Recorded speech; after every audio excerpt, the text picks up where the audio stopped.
Welcome to Voices for Justice with Danielle. On Tuesday, February 25th, I was invited on Feminine and Fierce to discuss the Gobble case. Here's that discussion. I'm actually going to bring my special guest up. Her name is Danielle. She is actually someone who knows this case way better than I do, in and out. She's the voice that you were hearing on there. She is actually in communication with the family. She has the Facebook page Justice for the Gobbles, and she also has a YouTube channel, Voices for Justice with Danielle. And again, she knows this case way better than I do. So I'm going to have her come up before we talk about what was found with the medical examiners. And I'm just going to let her tell us about this case. Hi, Danielle. Hi. Hey. You there? Yes, I'm Okay, I here. can hear you. Okay, perfect. Yes. Okay, so we were just watching your Okay. video, and it was getting ready to get to the medical examiner stuff, which I can pull that up too while we're talking about it. But basically, you can tell us a little bit about the case. We did hear about, that they were reported missing, and then they were spotted allegedly at Solid Rock, and then within about 12 hours is when they were discovered at that rural area unalived. And we listened to Right. what all was found at the scene, that there was 2 9mm, and then of course the shell casings, and we were getting ready to get into what was found as far as the medical examiner and things like that. So I thought it was a good spot to bring you in to talk more about that, because I think that's where the case shifts a little bit. And it was ruled murder-suicide, but I think once you look at those medical examiner reports, that kind of goes out the window. So I'm just going to let you talk about it a little bit. Right. Okay. So in the medical examiner report, one thing that really stood out was that Gregory, it appeared, had been shot with a 22 caliber weapon. His wound was much smaller in size than Cindy's were. And hers were more consistent with that of a 9mm. But then when we look at the itemized evidence list, we see 2 9mm handguns and 2 9mm spent casings. Okay. And it would be impossible to fire a 22 caliber bullet out of a 9mm firearm. That would be impossible. And another thing that was strange was now Cindy's shirt was completely lifted, making her chest completely exposed, and that could have been to I guess speed up the rate of decomposition. Right. Now I think it's possible that, so she was shot twice. So there should have Okay. been Right. 3 spent casings. I probably should have led with that, sorry. Yeah, no, you're good. Um, Yeah, I was trying to find the part where it shows her, the medical examiner part for her on here, yeah, which I can pull it up on the. Actually, I'm going to do that. Go ahead. You can talk um, about her as yeah, far and as actually the wounds. I don't think I had hers yet when I made the video.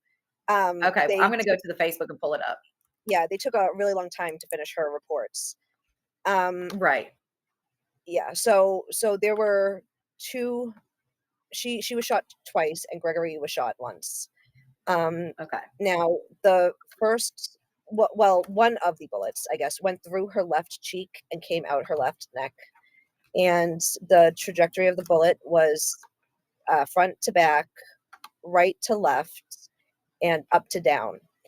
So it would have had to have been somebody taller than her, aiming downward. Now, what I believe happened is that her shirt was lifted to stop that bleeding.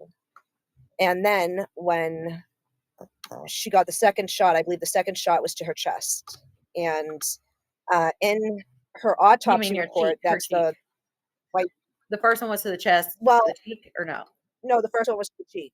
Okay, first to the. I believe the first one was to the cheek, yeah, and then the second one was to the chest, because in the white page document, the autopsy report, in that one, Mhm. it describes her clothing and that her left shirt sleeve had 2 holes in them. Yes, I did see that. All right, so I'm just going to read them this. This is the medical examiner's preliminary summary of Cynthia Gobble. So she was 60 years old. Identification made by law enforcement. It says she was reported missing, and an Ashanti alert was issued for the descendant on May 30th. Due to concern, she was abducted by her estranged husband on May 29th. The couple had been separated for about a month. The family states that they had concerns that the estranged husband may harm her. She had gone to visit the couple's animals on the 29th, and there's video surveillance that suggests that's when she was abducted from the couple's home. They were found in a remote field by loggers. It says they arrived and she was found laying on her back on the ground. She had silver duct tape around the left wrist. There was a broken loop to indicate she had broken away with the right wrist. She was found next to the passenger door of the vehicle that was associated with their disappearance, which was a white Ford 350. There was a wound to the right side of her cheek, and the shirt was pulled up around her neck, exposing her entire chest. Other clothing was intact. It also says the autopsy was scheduled. So she was shot in the chest and then on the cheek. And then the one in the cheek went out her neck, right? Right. Okay. So that was I was just giving them a little bit of background on that one, on her. Okay. So you're thinking that the shirt was raised basically to stop it because, obviously in a murder suicide, most of the time, they're not going to try to stop the blood. Well, right. I just, there's no other reason I can imagine for the shirt being up, and there was nothing to indicate that she had been dragged. Right. Um, Okay. And then he was also found. So she was found outside of the vehicle on the passenger side, and he was found either at the front of the vehicle or the back of the vehicle, outside of the vehicle as well. right, because the reports each say different things. So the Ashanti alert is basically an alert for people who don't fall into the category of an amber alert or a silver alert. And because I believe the daughter or someone who reported her basically said that she needed her medication. That she was diabetic? Is that what it was?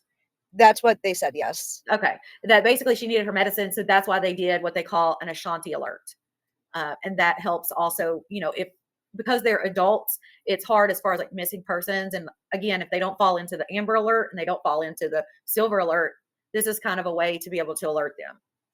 Maybe he was trying to escape. Yeah, Becky. And then she had also broke her, her duct tape as well. Also, so let's talk about his injury. Now they found 2 9mm at the scene.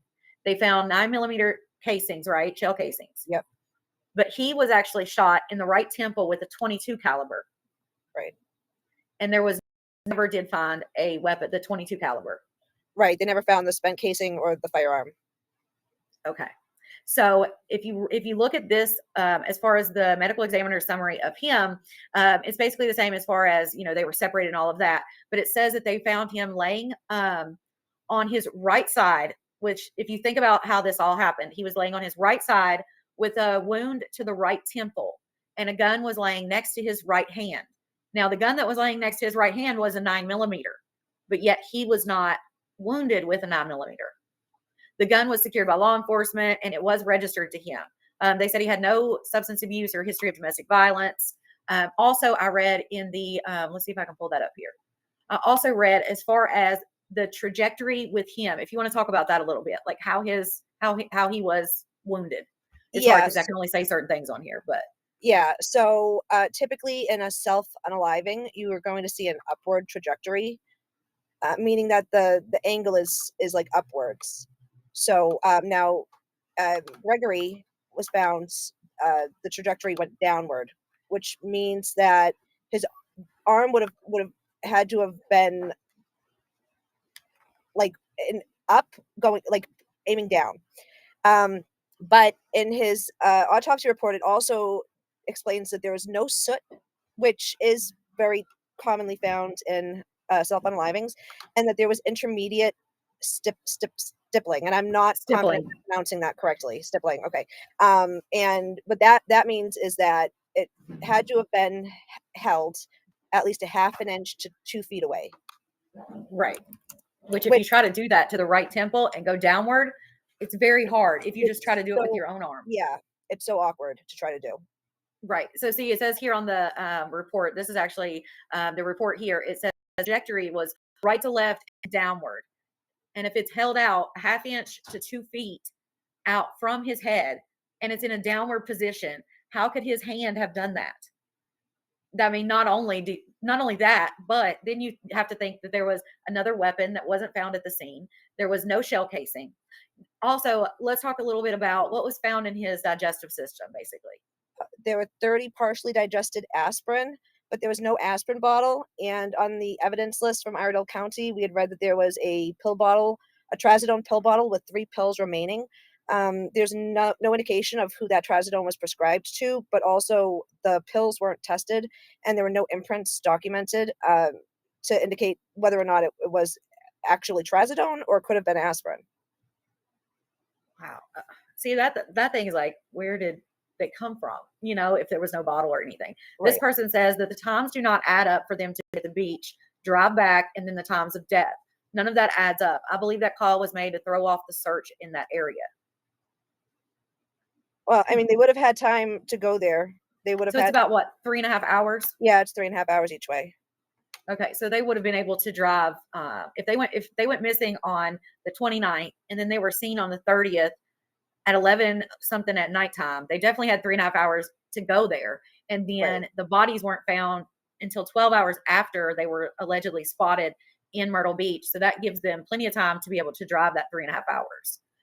No, this is not. So hopefully they will reopen the case, but as of now, no, they have ruled this a murder suicide, which to me, somebody who's not in law enforcement or not, that's not my expertise. I find it insane that this would be ruled that way just because of just the evidence we can see on paper. The fact that it's a 22, not a 9, and the 9mm was laying next to him, like that's the weapon that was used. There's no shell casing. There's no weapon found. I mean, there had to be somebody there to take the weapon away.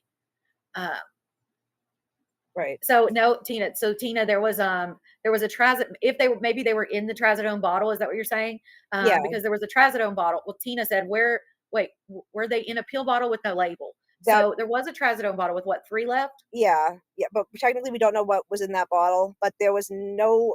I'll say this: there was nothing in the evidence list to suggest a pill bottle with no label. Right. No, their children. They have adult children. Somebody said the couple that was unalive, did they have kids in the church? Right. Yeah. So they each had kids from previous relationships. Cindy had a son and a daughter who were both adults, and Gregory had one son who was also an adult. Okay. So I'm not, and they really don't know. They really don't know why they would have been there, right? Why they would have been at the church. That hasn't been Right. No, I figured out. haven't been able to confirm what that's about.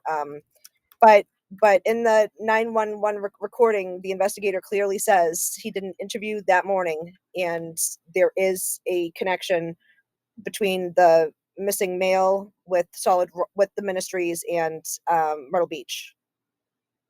Oh wow. Yeah, that's just was there trazodone? No, that was another thing. Thank you, Becky. Trazodone was not in either of their systems, nor was it in their digestive tract or anything like that, right? Right. But I think you were saying that they didn't test those, or they really didn't do much as far as identifying if those were even trazodone, right? As Right. far as what it looked like on paper, anyway. Right. From what I can tell so far, and from what I'm guessing the viewers are figuring out right now, there really wasn't an Mhm. investigation. They kind of It seems narrowed. like they had tunnel vision with Yes, the husband. they narrowed their sights, and they did not look anywhere else. Yeah, because it says cause of death to the head, manner of death is suicide. Um, oh yeah, there's the partially digested right here. It says within the stomach were numerous partially digested pill fragments consistent with aspirin. Um, so yeah, I just don't understand where they're explaining, or I guess they're not explaining, I should say, where this 22 came from. It doesn't look like there's really even. I don't want to say that they don't care, but it's Right. odd to me. So I wanted to go over this. So these are discrepancies that you have typed up here. Mhm. It says the number of shots versus the spent casings. So that is one of the biggest ones. So there were 3 shots fired. 2 were Cindy, and 1 was Gregory. Only 2 spent casings, both 9mm, were recovered from the scene, which means the one from Gregory was never recovered from the scene. 1 spent casing is unaccounted for, which is the 22 caliber, which is inconsistent with the reported number of shots fired. The caliber, so 2 9mm firearms were recovered. However, he was shot with a 22, indicating a potential third firearm that was never recovered. Also, the caliber of his wound does not match either recovered firearm, so it doesn't match. I mean, it's just what it is. There's no mention of which firearm caused each wound to Cindy, specifically which firearm fired the bullets to her cheek or chest. So basically, there's two there, and they're not saying specifically which one it was. Is that that's what you're saying by that, right? Right. Okay. The location of his body relative to the truck. So one report states that he was found in front of it, and another report states that he was found behind the truck. Conflicting statements regarding his location at the scene. All right, then the trazodone was found. No trazodone detected in either of their toxicology reports. His stomach had the digested aspirin, but there was no aspirin bottle at the scene. The mismatch between medications found and those ingested. Also, who was the trazodone prescribed to? Were the remaining 3 pills tested? Was the aspirin bottle found? Also, you say Cindy shows moderate decomposition with widespread skin slippage. I did see that in there. And extensive insect activity. So I was wondering about the insect activity also. Because it was all over, like the insect activity was all over, whereas for Gregory, it was only to the soft tissue areas of the, right. Yeah. Which sounds like she may have been there longer or may have passed, hours in between. And that's what these differences suggest Cindy died 6 to 12 hours before Gregory, but that's not explicitly addressed in the investigative conclusions. And that's because her shirt was completely lifted, exposing her chest, which would have sped up decomposition. So, okay. Yeah. Then missing evidence. So the one shell casing unaccounted for. They don't explain why the firearm was used but not recovered. It does not specify where each firearm was located. The report specifies that a firearm was recovered near his right hand and a spent shell casing was also recovered nearby, but no indication of which firearm or why a 9mm spent casing would be near him when it wasn't it wasn't the wound. And then it says, was the duct tape tested? Were hands tested for gunpowder residue? I mean, obviously they just, like I said, it seems like they had tunnel vision and they weren't really, all the stuff maybe they should have done, they didn't, because it just, the family reports that this estranged husband has done this, and it just seems like they were open and shut case, Oh, and also the area that they were found in. I think I asked you earlier, did he have any ties to it? And you said he may. Now, Gregory, he trained canine dogs for the police. Mm-hmm. So he may have been training the dogs out there or hunting, but he had some kind of connection with that land, right? Yeah. Sources close to the case did tell me that he's gone to that land like his entire life. I just do not remember what I was told. So. No, right. But he did have some type of stuff. Okay. And then no one addressed false information. So basically the news had some things that they had on there that weren't correct. Yep. And of course, they were getting their, I guess that would also depend on, like you said, the information was obtained from Cindy's daughter. Right. So it's basically what she told them in a lot of senses, not necessarily what it was. Right. So can I actually touch on I go ahead. On the summary of discrepancies actually. So you can, it's actually easier to just read it. Yeah. Oh no, you're good. What were you going to say? Oh, about the news? Well, yeah, but it literally says it in on here. The news reported several false pieces of information that Cindy was a diabetic. Can you go back? I flipped it. Yeah, I'll go back. Sorry. That she was a diabetic. No, you're good. Yeah. She was a diabetic. That he didn't work. Refused to leave her home. Didn't contribute in any way to the marital finances. But I found out that Cindy was not a diabetic. She had been taking weight loss medication. Gregory worked as a police canine trainer, and he owned multiple properties. And then there's also just nothing to suggest that he didn't contribute in any way to the marital finances. And according to the sources close to the case that I spoke to, it was a typical marriage, splitting, the finances and everything. Right. And now see, they reported even in the summary, the medical examiner, that they had been separated for a month at that time. But you were basically, when we talked, she was still, like it said, on your video, she had went over there to have dinner with him that night. Correct. But see, in the summary, they say that she went over there to attend to the animals. Right. Well, I mean, that's also something that she did. So it's basically, she also, saw the dogs and said hey to them while she was there. Yeah. But she went over there for dinner.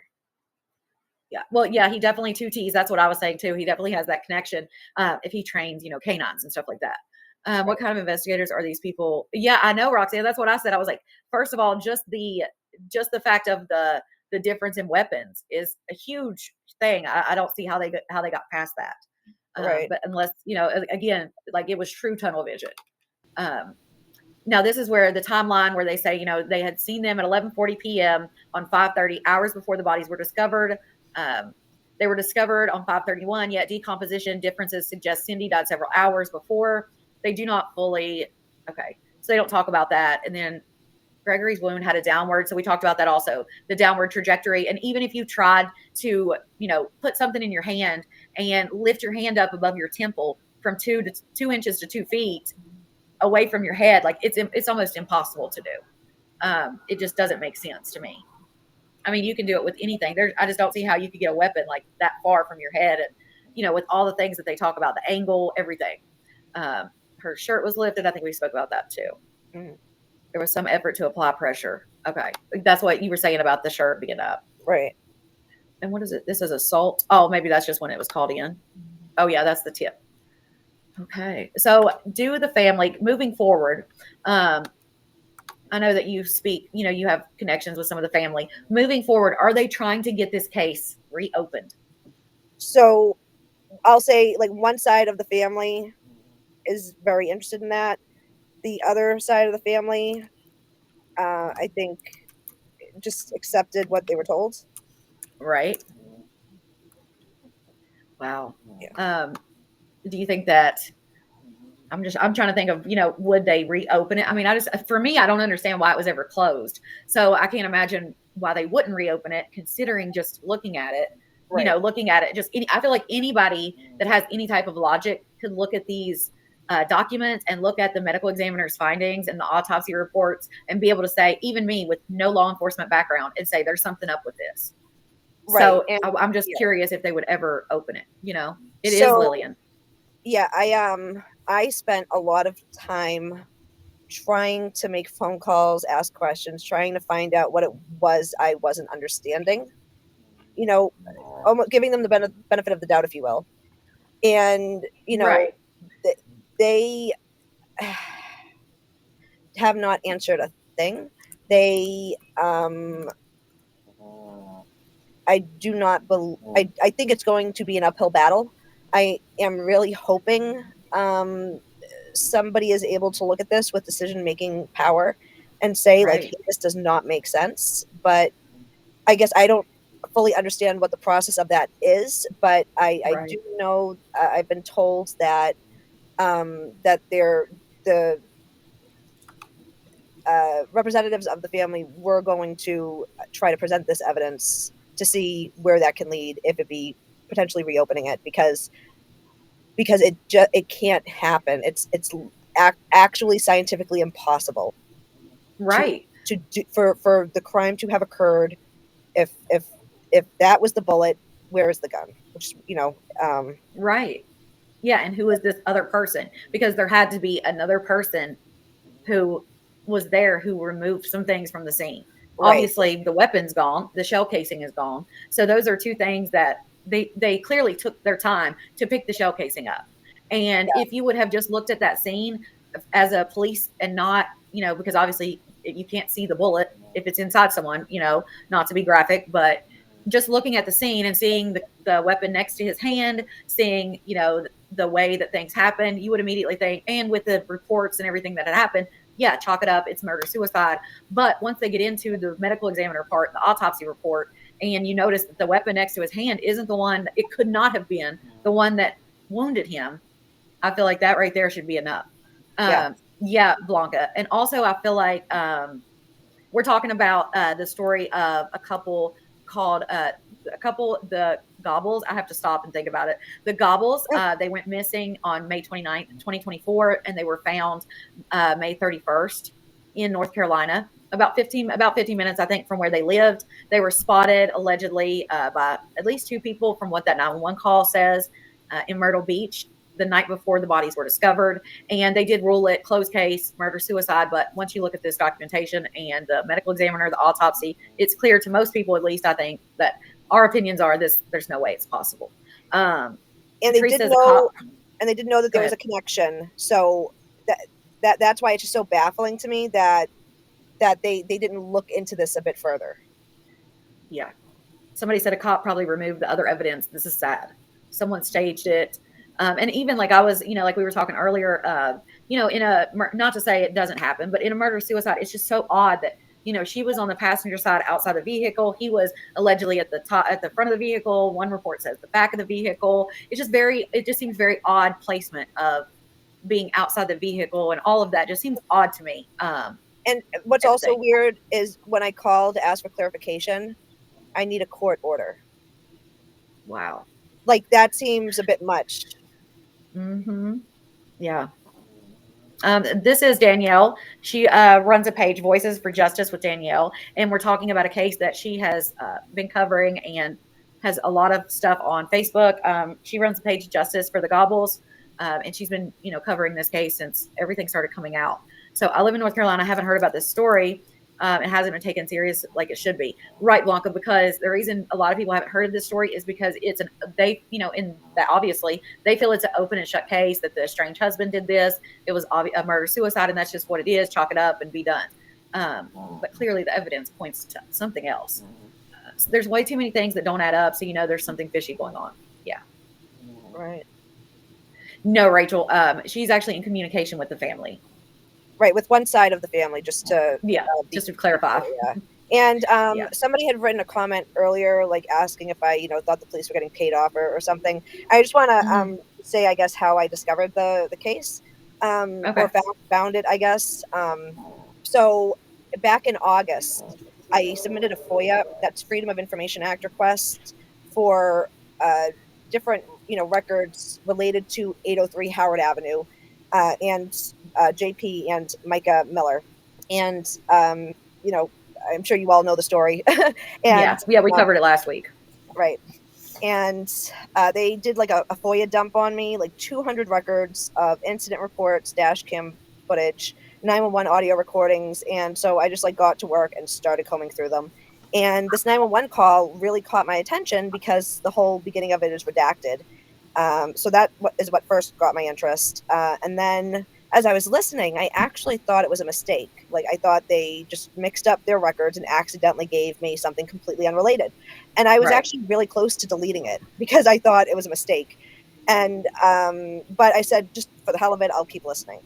And then I heard them say the ministries are at 803 Howard Avenue.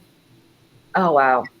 I started looking into it, and I said to myself, it's too significant a time for them to have been there. You go missing on a Wednesday, you're seen at this church on Thursday, and then you are found deceased Friday morning. It was just too important a time for them, especially with everything that's going on surrounding this 803 Howard Avenue. Right. So it really stood out to me. I started requesting, other documents. I reached out to somebody close to the case, and that person also did not believe that things sort of happened the way that law enforcement was saying that it happened. And then, I noticed the bullet discrepancy, and that really kind of finalized it for me. And, I wanted to be sensitive too, because, in some ways there were some similarities to Micah's case, and heaven forbid this be that scenario of, DV happening. Right. I didn't want to be a cheerleader for that. So I really looked into this, and the primary reason I originally started, putting stuff out about it was because of the strangeness in it being, connected to 803 Howard Avenue, and what if there's more to the story here, Oh yeah, I definitely think there is more to the story. And we are, Amy, this is True Crime Tuesday, so we're talking about the Gobbles, a couple that were unalived. They say murder-suicide, but evidence suggests it could be something else, so that's what we're talking about tonight. But I do think there's more to the story. I definitely am going to be covering some different things related to all of this, and if there's any updates, I would love for you to come back and share them with us. And thanks so much for joining and letting us go through this case with you a little bit. Yeah, absolutely. Thank you so much for inviting me on. All right. Thank you so much. I hope you have a good night. You too. Bye-bye. Bye. All right, guys. Well, that is the case of the Gobbles. And yeah, there's definitely more to the story, in my opinion. I am going to maybe do a little digging myself, see if there's anything I can do on my end, and of course, stay in connection with Danielle and see what can be done. I just feel like, again, even myself with no law enforcement background whatsoever, I just feel like there are so many things. Like there's just, especially the caliber and the other weapon. I just feel like that is alarming. The fact that that's just being ignored, and it is, Amy. It is. I just feel like that being ignored is a huge red flag. I just don't get it. I know, Tina. That is what I've been saying since I came across this page. Since I came across Danielle's page on Facebook when I was doing some research for Micah's case, I came across her page and I was like, "How is this even possible? It makes no sense." I had a cousin that was brutal, and a lot of our family was divided. The older family wanted it to be done and over, and the younger generation wanted answers. I understand division within the family. I do too, little birdie. You know, some people just want to believe whatever the police say and be done with it, and that's what they accept, and that's the closure, and that's it. And then there's other people who want to look into it, and they see there's something that's not right, and they just want answers. So I get the whole division as well. It does make you think, Marisol. It's loud and clear. Exactly. It's like a huge alarm, just like ding, ding, ding, like, hello, I'm right here. I'm right here. And I'm so sorry for that happening in your family. So sorry. The page on Facebook is Justice for Gobbles. And then she has a YouTube channel. It is Voices for Justice with Danielle. So those are her two pages. And she covers true crime stuff. Yes, that's it, Barbie. And she covers true crime stories and other stories besides this one. And the page on Facebook, the Justice for the Gobbles, that is just for that case. If you haven't already, please be sure to follow Justice for the Gobbles Facebook page. Post your thoughts in the comments.